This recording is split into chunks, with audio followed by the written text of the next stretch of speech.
Show में आप सभी का बहुत बहुत स्वागत है। मैं शाश्वत सक्सेना, ललकार न्यूज का चैनल हेड। आज की कहानी कुछ इस प्रकार है, जिस कहानी को सुनकर मेरे भी रोंगटे खड़े हो गए थे। कहानी की शुरुआत कुछ ऐसे होती है। रियाज नाम का एक व्यक्ति दौड़ते हुए भीड़ के बीच में जाता है, अपनी जान की भीख मांगते हुए कि मुझे बचा लो। उस समय पब्लिक समझ नहीं पाती कि क्या हो रहा है, क्यों वो दौड़ रहा है, रात को वो चिल्ला रहा है। तो जनता उससे पूछती है क्या हुआ, क्यों चिल्ला रहे हो। तो वो डर डर में कह देता है कि मुझसे एक पाप हुआ है, मुझसे गलती हुई है और मुझे बचा लो। तो पब्लिक उससे पूछती है, पुलिस के पास लेके जाती है कि क्या है क्या नहीं है। और जब ये किस्सा खुलता है ना, सबके रोंगटे खड़े हो जाते हैं। तो रियाज जो व्यक्ति था, जो चिल्ला चिल्ला के अपनी जान की भीख मांग रहा था, वो एक छोटे से गांव का रहने वाला था, पाकिस्तान के। और वो नौकरी की तलाश में था और वो अपने गांव से किसी दूसरे गांव गया था नौकरी ढूंढने के लिए। वहां उसने बहुत कोशिश करी, नौकरी मिले उसे। फिर उसके किसी मित्र ने उसे वजीरा से मिलाया। वजीरा जो था, वो उसका काम था कब्रिस्तान की मिट्टी खोदना, जो बॉडीज आती थी उनके लिए, और इसके अलावा मिट्टी को समेटना, और बॉडीज के साथ जो लोग आते थे कब्रिस्तान में उनको पानी पिलाना। तो दिन में वजीरा एक बहुत ही अच्छा इंसान था, वो सबकी मदद करता था, सबके लिए सहयोग करता था। तो वजीरा ने रियाज को मौका दिया कि मेरे पास एक काम है, ये ही काम है, तुम करना चाहो तो तुम आ सकते हो वहां से। तो वजीरा के साथ रियाज भी लग गया इस काम को लेकर, और ये लोग दिन में बहुत सेवा करते लोगों की, मदद करते, मिट्टी खोदते, मिट्टी सही करते, समेटते, और रात को फिर बैठते, बात करते।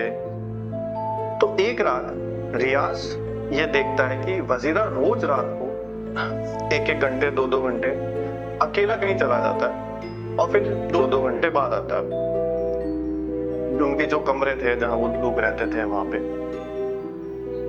क्योंकि वो दोनों साथ ही रहते थे।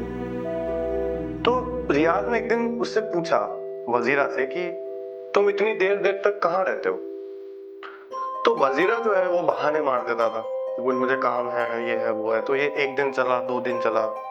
रियाज को एक दिन शक हुआ, तो उसने वजीरा का पीछा किया कि ये जाता कहाँ है, फिर मैं देखना चाहता हूँ। तो कुछ देर उसका पीछा करने के बाद उसे पता चलता है कि जो वजीरा है वो एक किसी कब्र को खोद रहा था। तो एकदम से रियाज उसके पीछे जाता है, कहता है कि क्या कर रहे हो तुम। तो वजीरा एकदम से डर जाता है। तो वो रियाज से पूछता है कि क्यों खोद रहे थे तुम, ये वो। तो वो बहाने मारता है कि यार मैं सही कर रहा था, ये ऐसा कुछ। पर वजीरा सच नहीं बताता है उसको। तो रियाज पूरी कोशिश करता है सच उगलवाने की। कुछ देर बाद वजीरा बताता है कि वो कब्र को खोदता है और जो भी फीमेल बॉडी होती है उसके साथ वो गलत काम करता है, वो उसके साथ रेप करता है।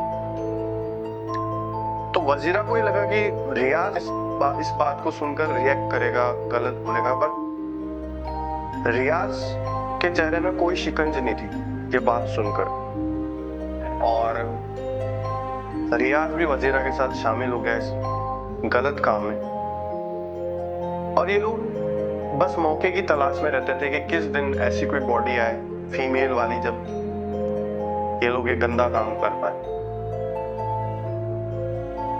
दुखद बात ये कि ये 8 साल तक चलता रहा और वजीरा और रियाज बस यही मौके में रहते थे कि कब उन्हें मौका मिले और वो इस तरह का घिनौना काम कर पाए। पर वो कहते हैं ना, ऊपर वाले के यहाँ देर है, अंधेर नहीं। पाप का गड़ा एक दिन भर ही जाता है, मुझे लगता है। कुछ समय बाद वजीरा की डेथ हो जाती है। वो बहुत ज्यादा नशा करता था, पर वजीरा के जाने के बाद भी रियाज ये काम करता रहा। पर एक दिन कुछ ऐसा हुआ जो आज भी रहस्यमंद है। आज भी उसका राज कभी खुल नहीं पाया। सुबह बॉडी को दफनाने के बाद वो रात में यही तलाश में था कि अब कब उसे मौका मिले और वो अपना घिनौना काम कर पाए। पर उस रात कुछ ऐसा हुआ जो मैंने कहा ना, बहुत रहस्यमय है। वो रोज की तरह, हमेशा की तरह गया, कब्र के यहाँ से उसने खोदना चालू किया। वो जैसे ही कब्र में घुसा, वो देख के शॉक रह गया कि उस बॉडी की आंखों से रोशनी निकल रही थी और उसके दांत चमक रहे थे। ये देख के वो सकपका गया, कब्र से बाहर निकला और दौड़ता हुआ लोगों की तरफ मदद मांगने के लिए भाग पड़ा। उस रात ये राज पूरी दुनिया के सामने आया और सबके दिल थम गए। वो कहते हैं बुरे कर्म छुपाए नहीं छुपते। आप कोशिश करें, ना गलत करें, ना गलत कहें और ना गलत को देखें, ना गलत को सहें। जहाँ भी कुछ गलत दिखे आप आवाज उठाइए और अच्छे कर्म करिए, मैं यही कहूँगा। आप आगे इसी तरह बने रहिए मेरे साथ नाइट स्टोरी पे। मैं आपसे फिर मुलाकात करूँगा।